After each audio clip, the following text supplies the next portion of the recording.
ici devant toi à notre 4e soirée des temps de jeûne et prière. Seigneur, nous sommes consacrés à chercher ta face.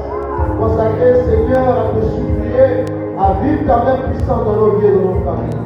Merci au Père éternel, parce que nous savons que tu es déjà là. Tu es déjà au rendez-vous, Seigneur. Béni sois-tu à jamais, Père. Tout ce que tu vas encore accomplir ce soir. Merci pour ta présence. Merci pour le Saint-Esprit. Merci pour les anges. Merci pour la puissance que tu vas déverser sur nous, Seigneur. Car tu es bon. Car tu es merveilleux. Ensemble avec les saints, nous t'accueillons, t'acclamons. À toi l'honneur et la gloire. C'est qui vient te lever ce soir, Père. Reçois la gloire de ce soir. Alléluia. Merci pour le soir de l'acclamation. Reçois nos cris de joie. Pour nous puissons vers toi. Merci Seigneur. Au nom de Jésus. Amen. Shalom, bienvenue dans le Seigneur. Aide-moi à saluer ton voisin ou ta voisine. Dis-lui shalom, sois le bienvenu. Sois la bienvenue encore ce soir. Alléluia. Tu peux t'asseoir. Si tu as salué quelqu'un, tu peux t'asseoir. Assieds-toi royalement. Assieds la tête de tes ennemis au nom de Jésus. Amen. Waouh. Depuis le premier jour, nous sommes bénis dans la présence de Dieu. Est-ce que tu crois que tu es béni dans sa présence? Nous sommes vraiment bénis. Et le Seigneur n'a pas manqué de nous faire encore du bien. Depuis 2 jours, nous avons parlé de notre sous-thème intitulé les batailles de la vie. Dis avec moi les batailles de la vie. Les batailles de la vie. Un merveilleux terme qui nous a fait du bien. Qui a permis que nous comprenions c'est quoi. Est-ce que les caractéristiques des batailles de la vie. Et donc ce soir, nous allons prendre nos Bibles dans le livre de Genèse, chapitre 32. On va faire lecture à ce moment. Genèse chapitre 32 à partir du verset 1er. Genèse 1 et 2. Après nous allons prendre 11 et 12. Après nous allons prendre 24 à 32. C'est notre passage de base. Où nous allons comprendre comment un homme appelé Jacob a lutté avec Dieu. Comment il a remporté la victoire sur les batailles de sa vie. Est-ce que tu es avec moi? Si nous sommes à la page, nous allons donner la parole du Seigneur. Genèse chapitre 32, versets 1 et 2. Jacob poursuivit son chemin, et des anges de Dieu le rencontrèrent. En les voyant, Jacob dit, c'est le corps de Dieu. Et il donna à ce lieu le nom de Mahanaïm. Verset 11. Délivre-moi, je te prie, de la main de mon frère, de la main d'Ésaü, car je crains qu'il ne vienne et qu'il ne me frappe, avec la mère et les enfants. Et toi, tu as dit, je te ferai du bien, et je rendrai ta postérité comme le sable de la mer, si abondant qu'on ne saurait le compter. Verset 24.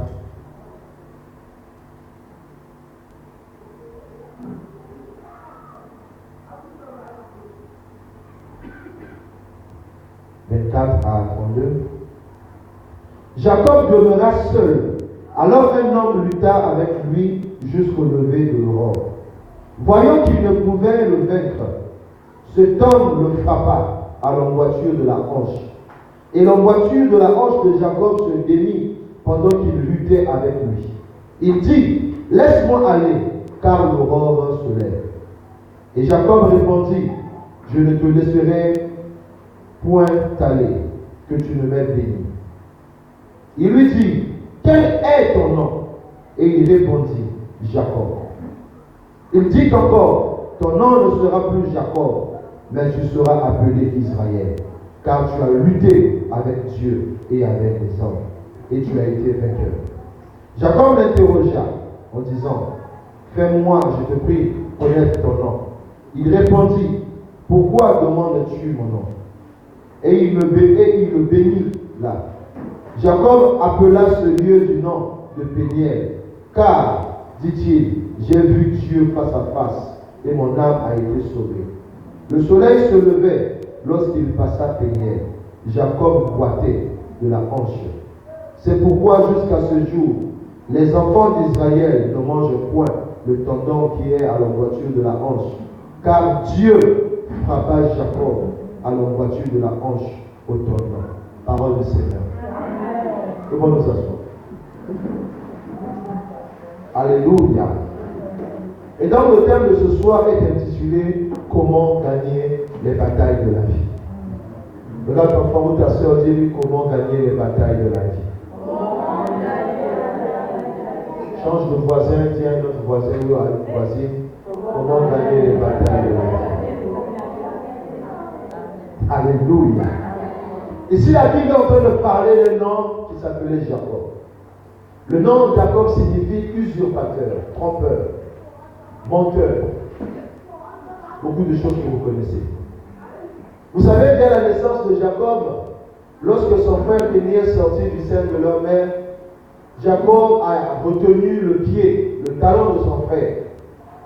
Et durant toute la vie de Jacob, il n'a fait que escroquer, il n'a fait que mentir. Il a eu à faire de ces choses par rapport aux batailles de sa vie. Et Jacob, depuis qu'il était né jusqu'à ce qu'il grandisse, il a eu même à tromper leur père, Isaac, en prenant la place de son frère, appelé Ésaü. Il a pris la place d'Ésaü, en portant les vêtements d'Ésaü, en portant la peau d'un animal, en ayant l'odeur d'Ésaü, il a pris la place d'Ésaü, pour qu'il soit béni. Alléluia. Et après cela, Jacob va fuir, parce que son frère s'était décidé de le tuer après la mort de leur père Isaac. Jacob, avec sa mère Rebecca va lui dire de quitter là où ils habitaient pour qu'il aille jusqu'au pays de son père, du père de Rebecca. Et Jacob va donc fuir la maison de son père. Arrivé quelque part dans un territoire, dans une ville appelée Luz, Jacob va passer la nuit. Vous connaissez l'histoire. Dans Genèse chapitre 28. Et après que Jacob ait passé la nuit, il a reçu tellement de choses de la part de Dieu. Et il a dit à Dieu que je te donnerai ma dîme. La dîme de tout, si tu me bénis lors de mon voyage. Et Jacob va donc arriver dans la maison de Laban. Et arrivé dans la maison de Laban, Jacob va servir pendant 7 ans, multiplié par 2, pour se marier à la femme que lui, il aimait. Est-ce que tu es avec moi? Amen. Jacob n'a pas connu une vie facile. Jacob a connu une vie difficile. Il a connu beaucoup de batailles dans sa vie. Son beau-père a changé son salaire à plusieurs reprises. Le jour où Jacob allait se marier avec Rachel, curieusement, c'était une autre femme, Léa, qu'on a donnée à Rachel. Une autre bataille de la vie. À chaque fois que Jacob travaillait, les fils de Laban n'étaient pas d'accord de voir comment Jacob commençait à prospérer dans la maison de Laban. Alléluia. Bien aimé, cela peut être aussi ton cas, où les gens ne veulent pas te voir prospérer là où tu es, là où tu vis, là où tu exerces ton commerce, là où tu travailles. Il y a des gens qui ne veulent pas te voir prospérer dans l'exercice de ton métier. Je vais dire à quelqu'un ce soir que cela fait partie des batailles de la vie. Est-ce que tu es avec moi? Et donc Jacob, alors qu'il aimait cette femme appelée Rachel, mais son beau-père lui a donné une autre femme, Léa. Jacob voulait bien que les choses puissent changer, mais de lui seul il ne pouvait pas. Il devait encore travailler 7 années de plus pour qu'il puisse se marier à Rachel. Et après avoir travaillé 7 années de plus, son beau-père Laban n'avait pas voulu le laisser partir. Parce que Jacob était aussi comme une valeur ajoutée dans la vie et dans la maison de Laban. Parce que c'est Jacob qui connaissait comment gérer les moutons par rapport à son père, Abraham et Isaac. Jacob savait comment faire fructifier, faire de telle sorte que les moutons puissent se multiplier d'une manière abondante. Et Jacob a mis en place des stratégies selon ce qu'il avait reçu. Alléluia. Et donc Jacob va se décider de partir. Lorsqu'il va quitter la maison de son beau-père, il y a une autre bataille de la vie qui était en train de l'attendre. La bataille de la vie entre lui et son frère Ésaü l'attendait quelque part. Et c'est pourquoi ici, dans Genèse chapitre 39 que nous venons de lire, nous voyons comment la Bible commence par nous parler à propos de Jacob. Elle nous dit, Jacob poursuivit son chemin et des anges de Dieu le rencontrèrent. J'aimerais dire à quelqu'un ce soir, dans les batailles de ta vie, les anges de Dieu viendront à ta rencontre au nom de Jésus. Que dans toutes les batailles de ta vie, que les anges de Dieu viennent te secourir au nom puissant de Jésus. De la même manière que Jacob était en train d'aller rencontrer son frère Ésaü, alors qu'il craignait la mort, parce que son frère lui avait promis la mort, il était en face d'une bataille qui devait ôter sa vie sur la terre. Et Dieu n'a pas permis que cela n'arrive, il a plutôt envoyé les anges de Dieu à la rencontre de Jacob. Que cela soit ton cas au nom de Jésus. À chaque étape que tu traverseras, que les anges de Dieu te visitent au nom puissant de Jésus. Je ne parle pas seulement d'un seul ange, mais je parle des anges de Dieu au nom puissant de Jésus. Que de la même manière que Jacob a eu à nommer le lieu où il a rencontré les anges, Mahanaïm, qui veut dire le camp de Dieu, que ta maison devienne le camp de Dieu au nom de Jésus. Là où les anges de Dieu vont entrer, monter et descendre, bien aimé, là où les anges de Dieu vont se mettre en mouvement afin d'agir en ta faveur dans le nom puissant de Jésus. Que ce soit là où tu exerces ton commerce, que cela devienne Mahanaïm au nom de Jésus. Que ce soit ton lieu de travail, là où il y a les plus grandes batailles de ta vie, que cela devienne Mahanaïm au nom puissant de Jésus. C'est possible, bien aimé dans le Seigneur, que les choses changent. C'est possible, bien aimé dans le Seigneur, que dans les batailles de ta vie, que tu commences à vivre et à expérimenter la puissance de Dieu, la présence des anges de Dieu autour de toi, qui marcheront avec toi. Là où tu n'auras pas assez de force pour combattre, que les anges de Dieu combattent en ta faveur au nom puissant de Jésus. Shaddai Rabasi, le camp de Dieu, Mahanaïm, le camp de Dieu, le camp de Dieu.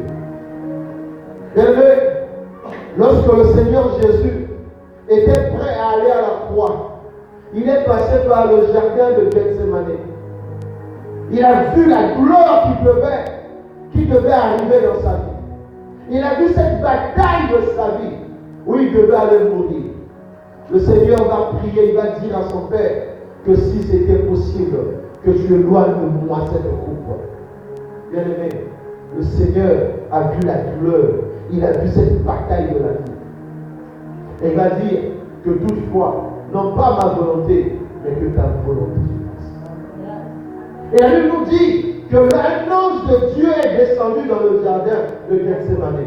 Nous voyons le créateur de toutes choses être consolé par un ange que Dieu avait envoyé. Parce que le Seigneur Jésus était entré dans une autre dimension des batailles de sa vie. Ah, bien aimé, si notre Seigneur et Sauveur avait besoin d'être réconforté à un certain moment par un ange, que cela soit ton cas au nom de Jésus. Que ce soit de jour comme de nuit, que les anges de Dieu visitent ta maison au nom puissant de Jésus. Même si tes ennemis peuvent se lever pour commencer à te combattre, la bonne nouvelle est que ceux qui sont avec nous sont au plus grand nombre. Même s'il y a 1000 démons dans ta maison, 1000 maris de nuit, 1000 sorciers, 1 million de sorciers, mais seul avec Dieu, nous constituons une majorité absolue. Aucun lien, parce que ton Dieu ne t'abandonnera pas. Aucun lien, parce que Dieu est de ton côté. Aucun lien, parce que Dieu agira en ta faveur. Et tu garderas silence. Et tu demanderas que ton Dieu est vivant. Que Yahweh Shammah est vivant. Que Yahweh Shammah ne t'a pas abandonné. Ah, donne-moi le meilleur de la mer.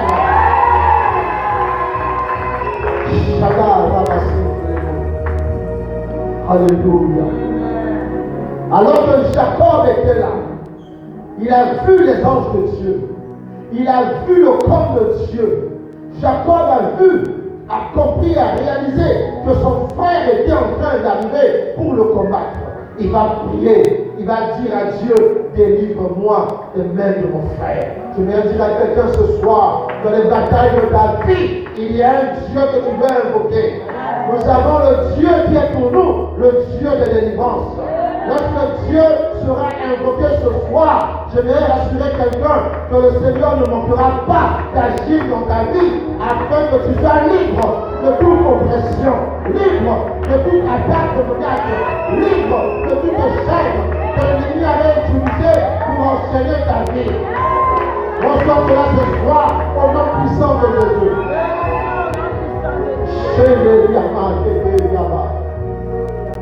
Regardez le verset 11. La Bible dit, Jacob va dire, délivre-moi, je te prie, de la main de mon frère, de la main d'Ésaü, car je crains qu'il ne vienne et qu'il ne me frappe avec la mère et les enfants. Jacob savait que dans cette bataille, c'était déjà une bataille perdue d'avance pour lui. Parce que son frère était plus fort que lui. Son frère avait une grande armée. Son frère n'était pas seul. Il était venu avec son armée, avec ses hommes qui l'accompagnaient partout. Jacob a réalisé que le Dieu de Bethel qui s'était révélé à lui était le même Dieu capable de le délivrer dans les mains de son frère Esaü. Est-ce que tu me comprends ce soir? Bien-aimé, Dieu a décidé de te délivrer. Non pas qu'une seule fois, mais plusieurs fois. C'est pourquoi David pouvait dire au psaume 68, verset 21 que Dieu est pour nous le Dieu de délivrance. Et il nous garantit de la mort. Lorsque Dieu se lève pour te délivrer, il te garantira de la mort. La mort ne peut rien te faire si l'Éternel ne le permet pas. La mort ne peut pas toucher à ton âme si Dieu ne le permet pas. Aucun homme sur la terre ne peut décider que toi tu vas mourir si Dieu ne l'ait pas permis. Puisque Dieu ne le permettra pas en ce moment précis, en cette fin d'année, je voudrais t'annoncer une bonne nouvelle. Qu'il y a la loi de l'esprit de vie qui doit entrer en toi ce soir au nom puissant de Jésus. Ah, Shaddai, Rakababa. Lekoto Yamanasi Telebo. Aïe, Yamanasai Telele. Aïe, Robo Sakatari Baeke. Et Mandari Baeke de Yama. Ah, Dieu est pour nous le Dieu de délivrance. Il est pour nous le Dieu de délivrance. Il est pour moi le Dieu de délivrance. Donne-nous ce soir. Je ne sais pas comment tu vas appeler Dieu. Je ne sais pas comment tu vas appeler Dieu. Mais moi, ce soir, j'appellerai l'Éternel, Yahweh Sabaoth, le Dieu des armées d'Israël. Yahweh Mapina Israël. Hé, c'est ce Dieu qui va se lever. C'est ce Dieu qui combattra en ma faveur. C'est ce Dieu qui va se lever afin que mes ennemis puissent se disperser. Yétebe là-bas. Ah, Shaddai, Ramaketelebo. Emmanuel Manasai Delele, Imana Koto, Adari Ekete Yaba, Shadara Ketelebo, Ido Romana Kete Yaba. Ce soir, je déclare que quelque chose se passe dans ta vie ce soir. Alors que nous prierons ce soir, que la main de Dieu te visite, que la puissance de Dieu vienne sur toi. Ah, que la gloire de Dieu vienne sur je crois ce soir. Que le Seigneur te délivre ce soir. C'est que Dieu lui a passé le délivré. Il m'a donné le ça il est là-bas. Il est de Dieu là-bas. Il est de Dieu là-bas. Aïda, là-bas, il est de Dieu. Ah, ça il est là.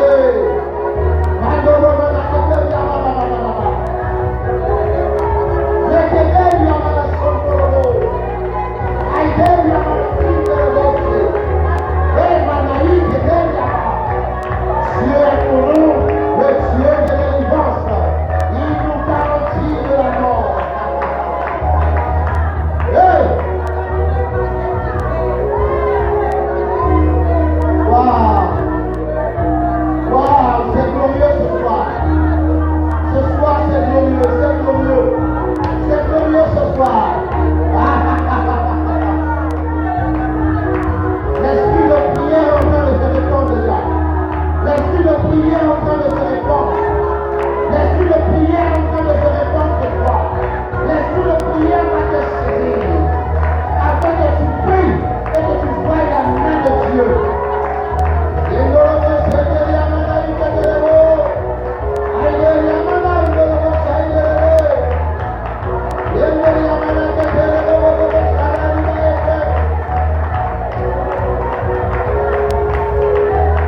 Ce n'est que le début.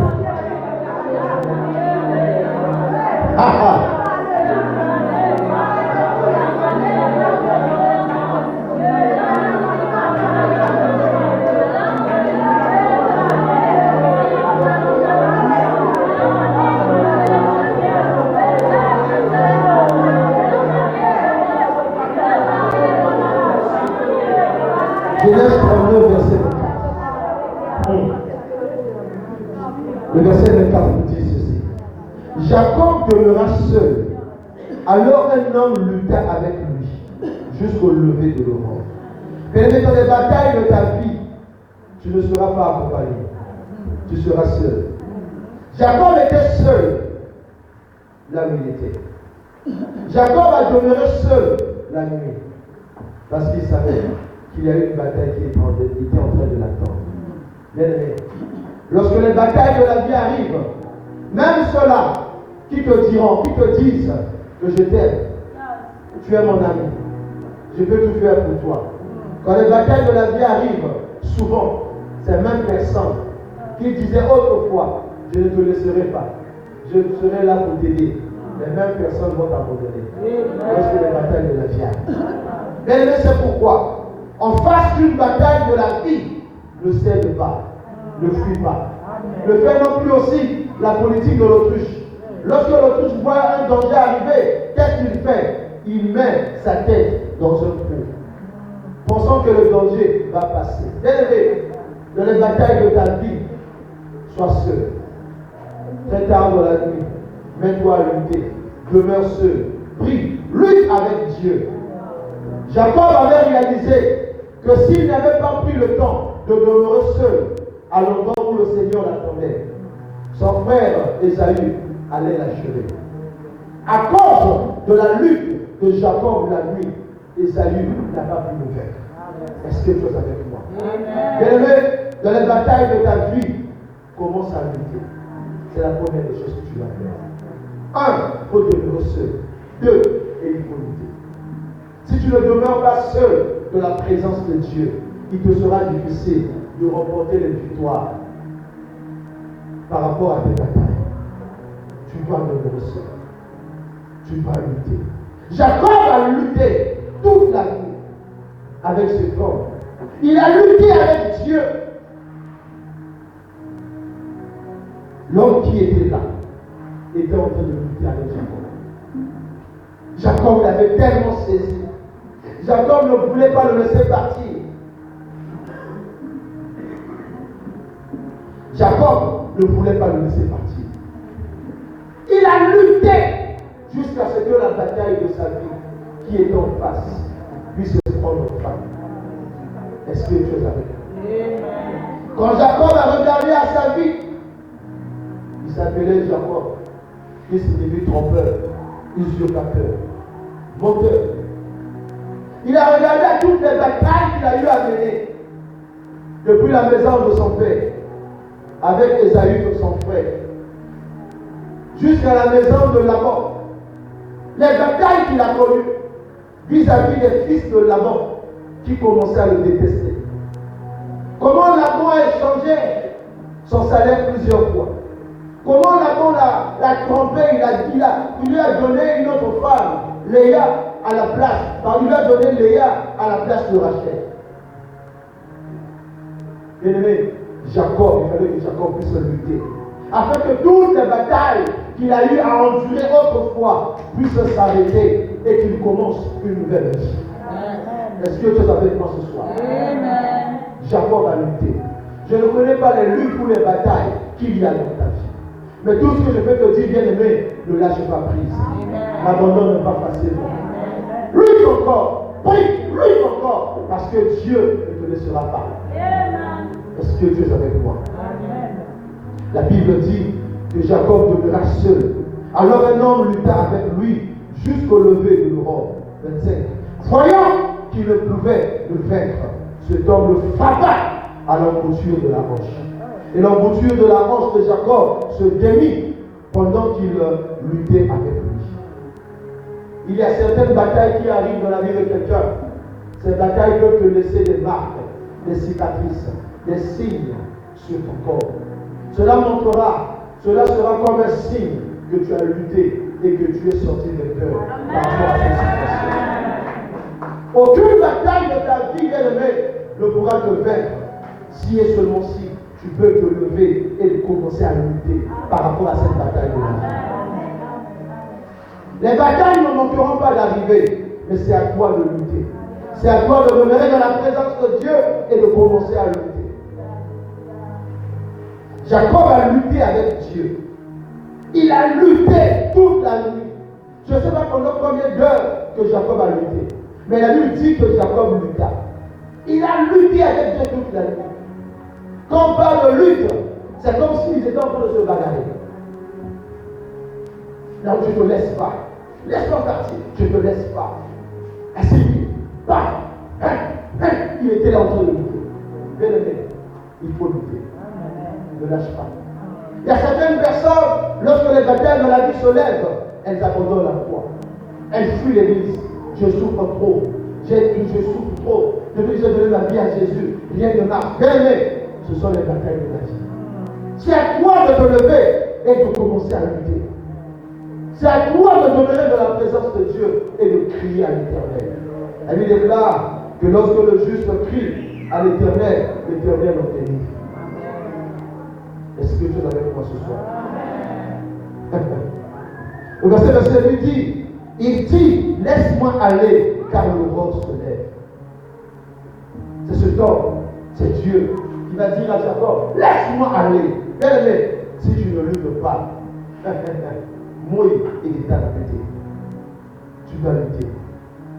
Tu dois lutter. Pour voir le soleil, un nouveau jour apparaître dans ta vie, il faudrait que tu luttes. Tu dois lutter. Abandonne-toi. Quelle est cette bataille de ta vie qui jusqu'à aujourd'hui n'a pas encore pris fin? Quelle est cette bataille de ta vie qui jusqu'à aujourd'hui continue encore à te faire pleurer? Quelle est tu dois lutter? Est-ce qu'un homme qui t'a fait pleurer? Est-ce qu'il doit établir dans ta famille?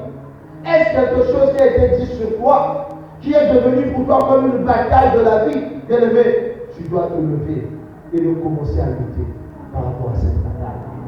Jacob a lutté avec Dieu toute la nuit. Et je vais dire à Jacob, laisse-moi aller. Le soleil est prêt à se lever. Laisse-moi aller. Jacob pouvait refuser. Bien-aimé, Jacob a lutté. Il a lutté. Il a lutté. C'est pourquoi il nous faut, bien-aimé, lorsque les batailles de la vie se lèvent, tu dois lutter. 1. Par la révélation de la parole de Dieu. Jacob voulait qu'une parole lui soit adressée. Il voulait entendre la voix de cet homme-là. Que quelque chose puisse commencer à se passer dans la vie de Jacob. Par la révélation de la parole de Dieu. Mais que ce soit la parole écrite, le logos, de Genèse à Apocalypse, tu as besoin de cette parole. Afin que tu saches comment tu feras pour prier. Par la révélation de la parole de Dieu. Nous avons ici le logos et le rhéma. Le logos, c'est toute la parole de Genèse à Apocalypse. Et la parole rhéma, c'est cette parole révélée. Lorsque tu seras là en train de lire un chapitre de la Bible, un verset peut te toucher et automatiquement tu reçois la pensée de Dieu par rapport à une bataille de ta vie. C'est une révélation de la parole de Dieu. Tu reçois une parole rhéma qui viendra faire changer les choses. Et Jacob voulait recevoir ce genre de parole. Jacob voulait dire à cet homme que je ne te laisserai pas aller sans que tu me l'aies dit. Bien-aimé, dans les batailles de ta vie, tu dois te lever. Tu dois évoquer Dieu. Tu dois chercher à ce que le Seigneur puisse révéler dans ta vie une parole. Une parole. Une parole. Même par la parole écrite, le logos de Dieu. Même par une parole rhéma que tu peux entendre de la part du Seigneur au travers des Écritures. Bien-aimé, parfois dans nos luttes, bien-aimé, alors que tu es en train de lutter avec Dieu, le Seigneur peut ouvrir tes yeux par rapport à cette bataille. Tu peux recevoir une vision de la part de Dieu pour mettre fin à cette bataille-là. Tu peux recevoir un songe alors que tu es en train de dormir. De la même manière que Salomon, en face de lui, il avait aussi une grande bataille. La bataille dans la vie de Salomon était aussi de comment diriger le peuple d'Israël. Alors que David, son père, avait bel et bien dirigé le peuple, il n'avait pas failli dans sa mission en tant que roi sur le peuple d'Israël. Salomon va aller chercher Dieu à Gabaon. Il va prier, il va faire des sacrifices à Dieu. La Bible déclare que pendant la nuit, Dieu va se révéler à Salomon dans un songe, alors qu'il dormait. Je vais lui dire, demande-moi tout ce que tu veux. Salomon va demander qu'une seule chose, accorde-moi la sagesse. Et le Seigneur va lui accorder la sagesse et l'intelligence, ainsi que toutes les richesses de la terre. Bien aimé, dans les batailles de ta vie, tu as besoin de la révélation de Dieu. Alléluia. Tu as besoin de la révélation de Dieu. Seigneur, qu'est-ce que tu dis par rapport à cette bataille? Qu'est-ce que tu dis par rapport à ce problème? Qu'est-ce que tu dis par rapport à ce qui arrive dans ma vie? Par rapport à ce qui se passe dans ma famille? Seigneur, qu'est-ce que tu dis? Dis seulement un mot. Le centurion romain, sachant que son serviteur était malade, il a envoyé les hommes aller rencontrer Jésus. Après, il a réalisé, non, moi-même je dois descendre pour rencontrer le Seigneur. Il va dire à Jésus que je ne suis pas dit que tu viennes dans ma maison. Mais dis seulement un mot et mon serviteur sera guéri. Mais dans les batailles de ta vie, tu as besoin de dire, Seigneur, dis seulement un mot afin que cette situation puisse changer. Dis seulement un mot afin que les choses changent. Seigneur, dis seulement un mot pour que la bataille de ma vie, que cette bataille-là puisse cesser. Dis seulement un mot. C'est pourquoi tu as besoin de recevoir une vision de la part de Dieu, un songe de la part de Dieu. Tu as besoin aussi parfois de recevoir une voix, une parole audible de la part de Dieu. Que le Seigneur te parle, qu'il te dise une chose, que par rapport à cette bataille, fais ceci ou fais cela, et tu auras certainement la victoire. Alléluia. Bien-aimé, on a besoin de la révélation de la parole de Dieu, par même une instruction ou une orientation de sa part. Quelles sont les batailles que tu connais liées à ta famille? Quelles sont les batailles qui font pleurer tout le monde dans ta famille? Qu'est-ce qui fait pleurer tout le monde dans ta famille, bien-aimé? Tu as besoin d'une instruction. Dis, Seigneur, donne-moi une instruction pour ceci, c'est possible. Donne-moi une instruction, Seigneur, afin que cette bataille, qui a duré de génération en génération, que cette bataille s'arrête. Que dois-je faire pour que cette bataille puisse s'arrêter?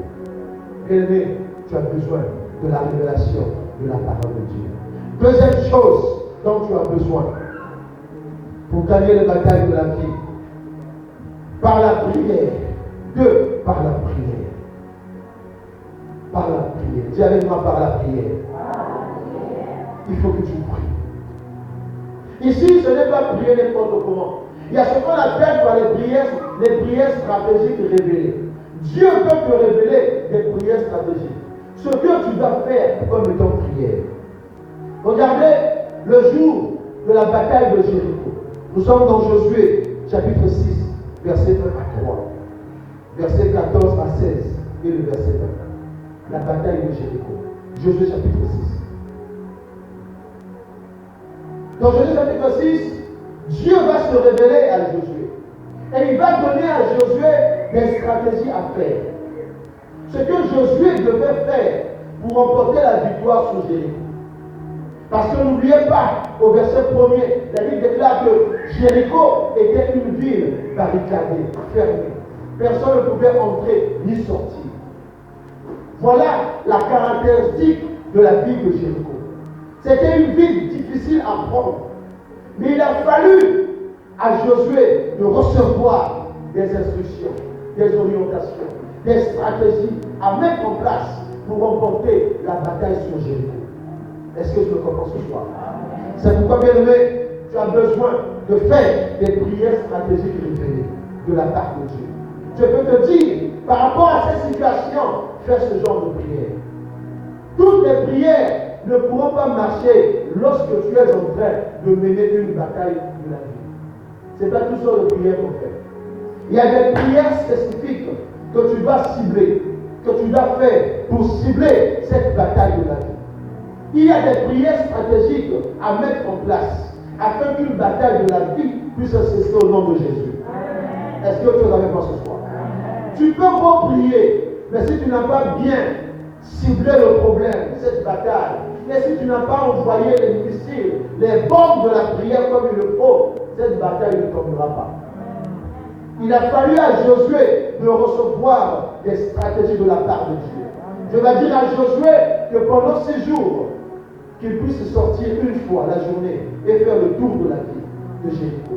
Le premier jour, deuxième, troisième, quatrième, cinquième, sixième jour. Ils ont fait le tour de la ville. Arrivé au 7e jour, il fallait encore que Israël et Josué fassent encore un tour complet de la ville. Et quand ils ont fait le tour que le Seigneur attendait, ils ont commencé à pousser des cris, à louer Dieu. Bien aimé, elle déclare que les murailles de Jéricho se sont effondrées. Dans cette bataille, il a fallu que Dieu puisse donner une stratégie à faire, à mettre en place pour remporter la victoire sur Jéricho. Bien aimé, dans les batailles de ta vie, tu dois prier que le Seigneur t'accorde, qu'il te donne des stratégies à mettre en place afin que cette bataille qui t'a longtemps fait pleurer puisse s'arrêter au nom de Jésus. Ah, je n'ai pas entendu ton amen. Les prières stratégiques révélées. Et par la prière aussi, nous avons des prières du combat spirituel. Dis avec moi les prières du combat spirituel. Ce n'est pas toute prière que tu feras qui va mettre fin à une bataille. Il faut aussi que tu passes. Si le Seigneur te donne la révélation, tu dois passer par de simples prières aux prières du combat spirituel. Tu dois mener le combat spirituel. Si tu ne mènes pas le combat spirituel, il y a certaines batailles qui ne vont jamais s'arrêter. Si tu me comprends ce soir. Il y a des batailles qui reviennent. Il y a des problèmes qui reviennent chaque année, à la même période. Lorsque Dieu te permet d'identifier que tel problème revient chaque année à la même période, bien aimé, il faut mettre en place des prières stratégiques. Il faut mettre en place des prières de combat spirituel pour que ce problème puisse s'arrêter. Donne-moi la main. Amen. Troisième point, par le jeûne. Bien aimé, tu ne peux pas remporter, gagner les batailles de ta vie si tu ne prends pas assez de temps dans le jeûne, dans la prière. Alléluia. Par le jeûne, tu remporteras les batailles de ta vie. Le Seigneur Jésus la Bible déclare, alors que le Seigneur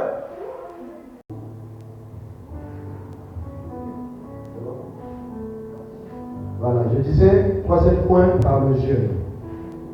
Par le jeûne. Par le jeûne. Bien aimé, il y a de ces batailles dans ta vie que tu dois mener une vie de jeûne. Tu dois décider de jeûner par rapport à une bataille.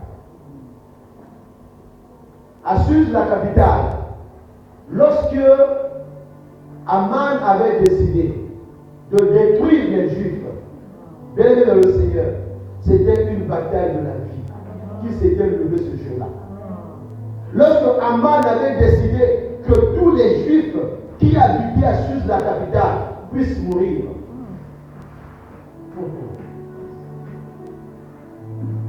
Esther avait hésité même de prier ou d'aller rencontrer le roi.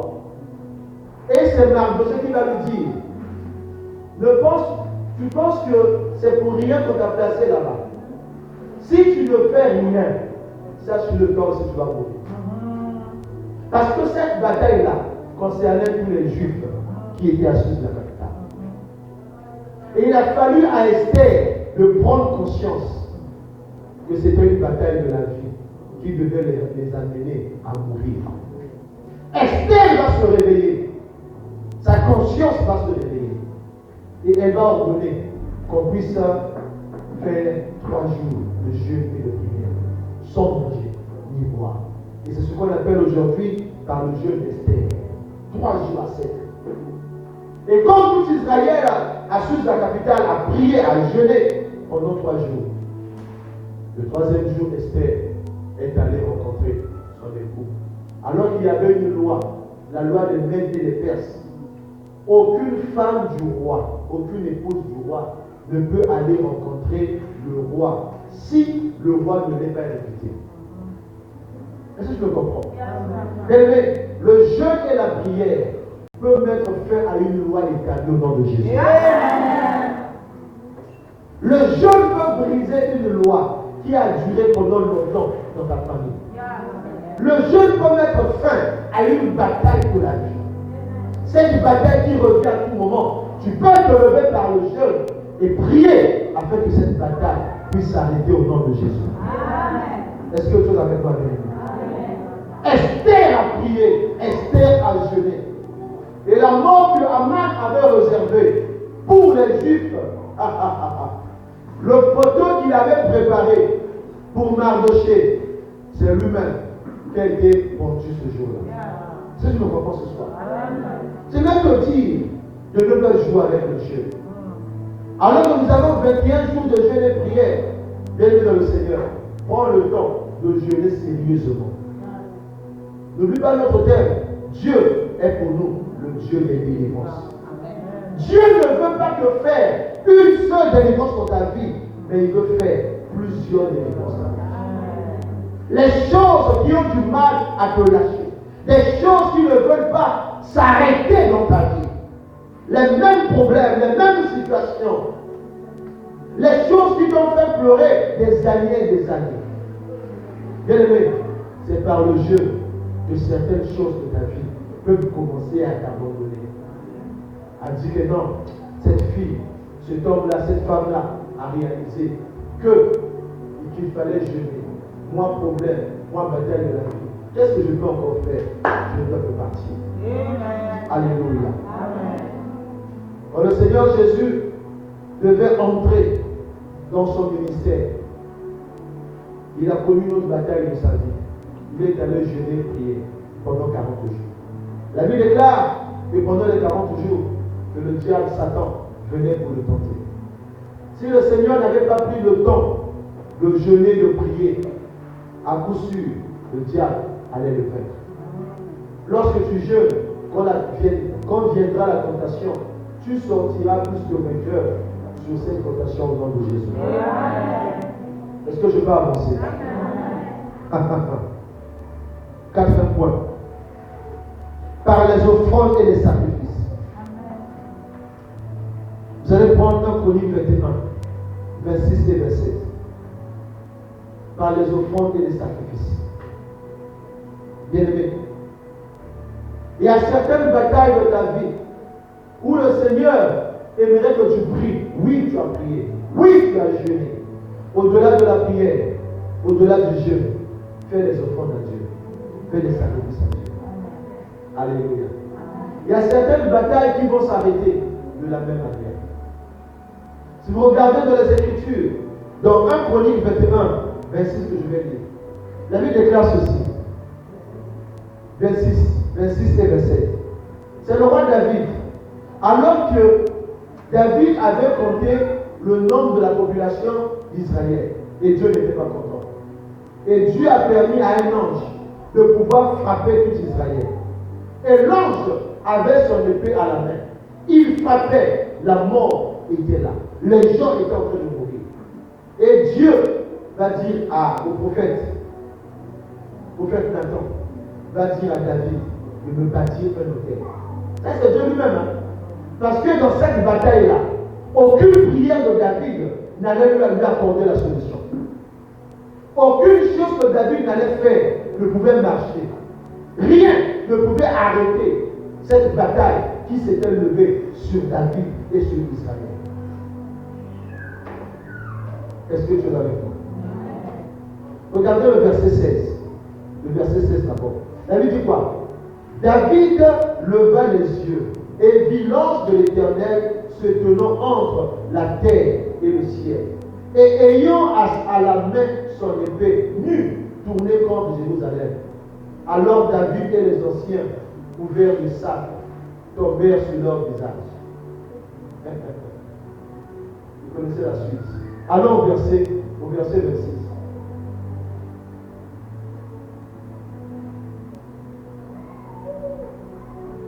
Avant ça, regardez le verset 18. Regardez le verset 18. L'ange de l'Éternel dit à Gad, de parler à David, afin qu'il montât pour élever un autel à l'Éternel dans l'air dormant de Jérusalem. David monta selon la parole que Gad avait prononcée au nom de l'Éternel. Vous voyez, c'est Dieu. L'ange devait dire à Gad, le prophète, de dire à David de bâtir un autel, de faire des sacrifices. Allons verset 26. David bâtit là un autel à l'Éternel et il offrit des holocaustes et des sacrifices d'action de grâce. Il invoqua l'Éternel et l'Éternel lui répondit par le feu qui descendit du ciel sur l'autel de l'holocauste. Verset 27. Alors l'Éternel parla à l'ange qui remit son épée dans le fourreau. Alléluia. Bien aimé, il y a de ces batailles qui nécessitent que tu fasses des offrandes à Dieu, que tu fasses des sacrifices à Dieu. Amen. Il y a de ces batailles. Lorsque tu sais que dans cette bataille-là, tes seules prières que tu as eu à faire ne vont pas suffire, bien aimé, prépare une offrande, une bonne offrande. Prépare un bon sacrifice à faire. Seigneur, je veux sacrifier quelque chose que j'ai de plus cher dans ma vie. Est-ce que tu me comprends ce soir? Amen. Qu'est-ce que tu as de plus cher? Qu'est-ce que tu veux sacrifier? Un jour, on était dans une conférence des serviteurs de Dieu. Et l'homme de Dieu qui était en train de nous partager son expérience, il nous a dit, quand il a quitté Brazza, il est allé au Nigeria rencontrer un autre homme de Dieu. Il avait préparé un sacrifice de combien? De 100 000 $. Ça fait autour de 55 millions de francs CFA. Pour recevoir seulement une prière qui n'a même pas duré 1 heure du temps. Une prière de quelques minutes seulement. Il a fait un sacrifice. 100 000 $, il a donné. Il a mis dans l'enveloppe. Il est parti voir cet homme de Dieu au Nigeria. Et cet homme a prié pour lui. Une prière qui n'a pas fait 1 heure du temps. Bien aimé, il y a sacrifice et des sacrifices. Il y a sacrifice et des sacrifices. Cette prière qui n'a pas fait 1 heure du temps était suffisante afin de déclencher certaines choses dans la vie de cet homme de Dieu. Aujourd'hui, parfois nous pensons, je n'ai que 5 000, ça c'est bien aimé. Tu penses que 5 000 francs c'est un sacrifice? Hein? Il y a sacrifice et sacrifice. Quand on dit sacrifice là, c'est quelque chose que quand tu es en train de donner, tu es en train de pleurer. Diable. Ou Dieu te dit, mon fils, ma fille, par rapport à ce problème, tu veux voir ma main. Fais le sacrifice de ton salaire. Plusieurs parmi vous vont dire, non, la fait ça. Plusieurs vont dire non.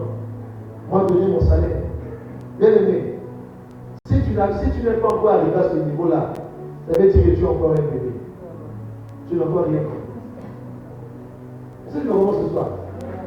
Dieu peut te demander ce genre de sacrifice. Donne-moi tout ce que tu possèdes. Donne-moi ton salaire. Moi, le Seigneur, il a déjà fait ça avec moi. Pas une fois, mais plusieurs fois. Plusieurs fois. Autour de ce que tu as comme état économique, pas 5 000, pas 10 000, mais au-delà d'1 million. Au-delà d'1 million. J'ai besoin de ça pour mon œuvre.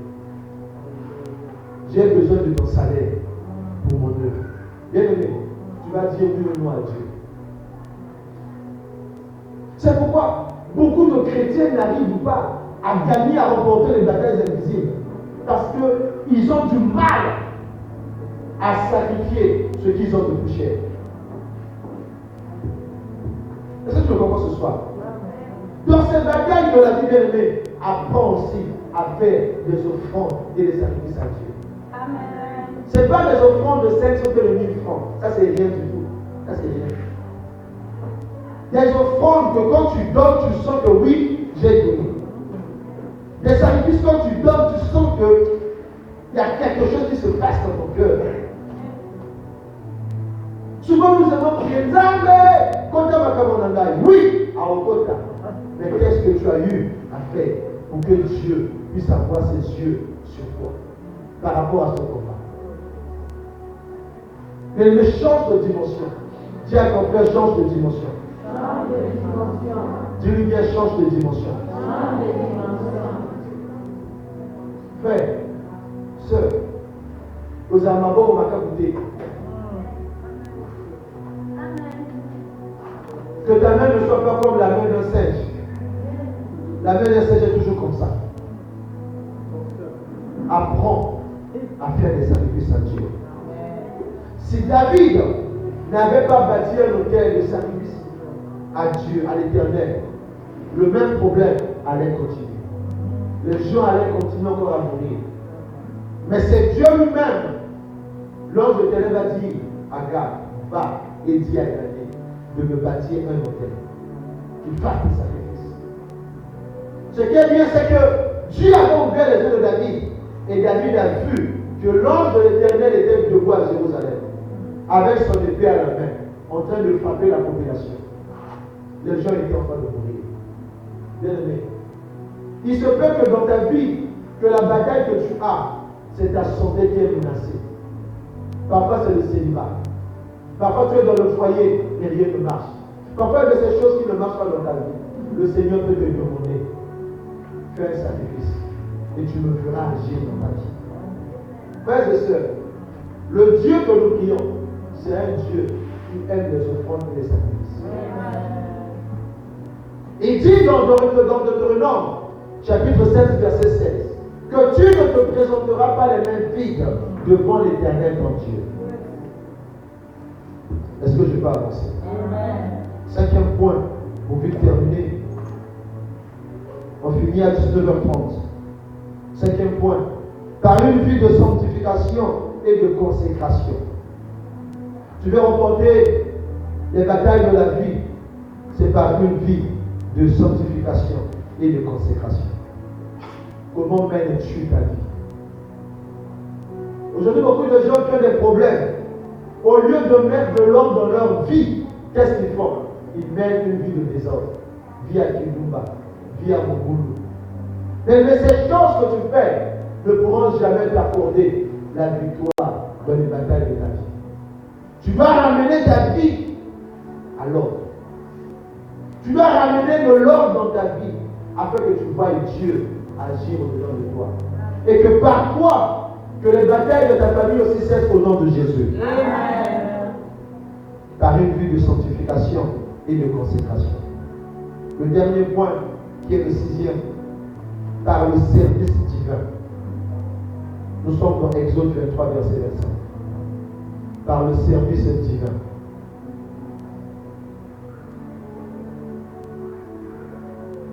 Dieu a dit à Moïse que vous servirez l'Éternel votre Dieu. Exode 23, verset 25. Vous servirez l'Éternel votre Dieu, et il bénira votre pain et vos eaux, et j'éloignerai la maladie du milieu de toi. Verset 6 nous dit quoi?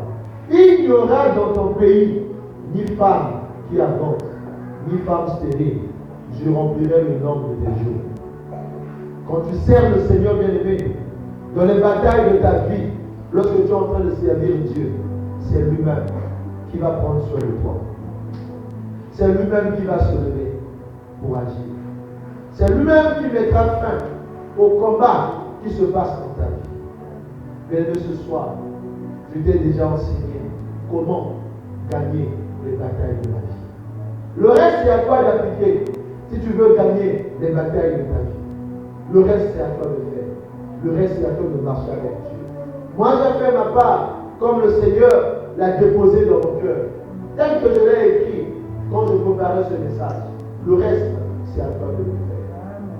Alléluia. Hosanna.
soir, que toutes les batailles de ma famille, que toutes les batailles de ma maison, que toutes les batailles de ma vie, qui ont pour source les ténèbres, ce soir, que ces batailles prennent fin. Au nom de Jésus. Allez, déclare, prie ta que Dieu déclare-le. Déclare-le. Déclare-le.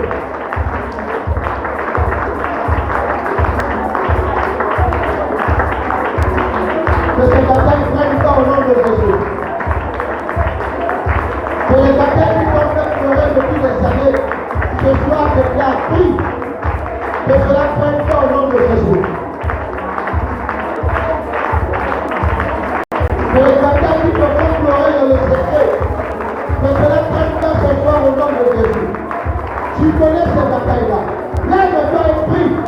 Lève-toi et prends autorité. Lève-toi et déclare sur toute bataille qui te fait pleurer dans le secret.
le 1er novembre, c'était la Toussaint, la fête des morts.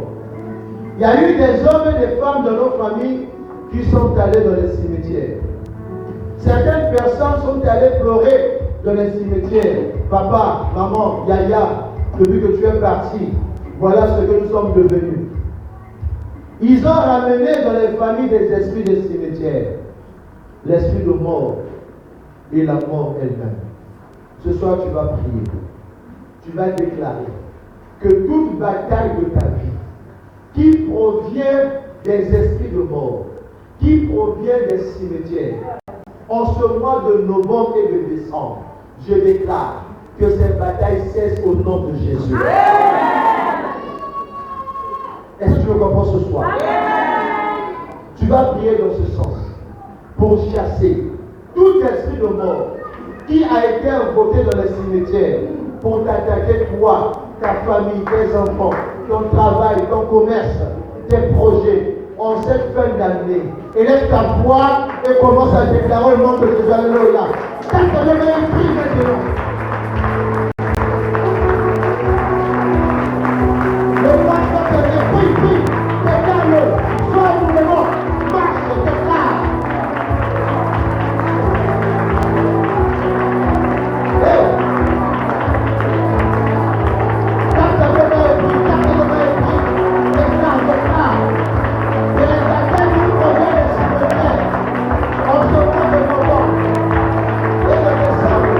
Ah!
Tu peux t'asseoir.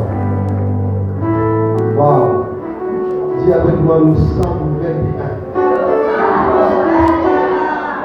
Ce n'est que le début. On ne veut pas seulement prier, on veut d'abord écouter la parole de Dieu. Quand tu es bien enseigné, tu sauras ce qu'il faut faire après. Amen. Voilà, nous sommes presque à la fin. Il est 19h39. Demain, nous sommes là.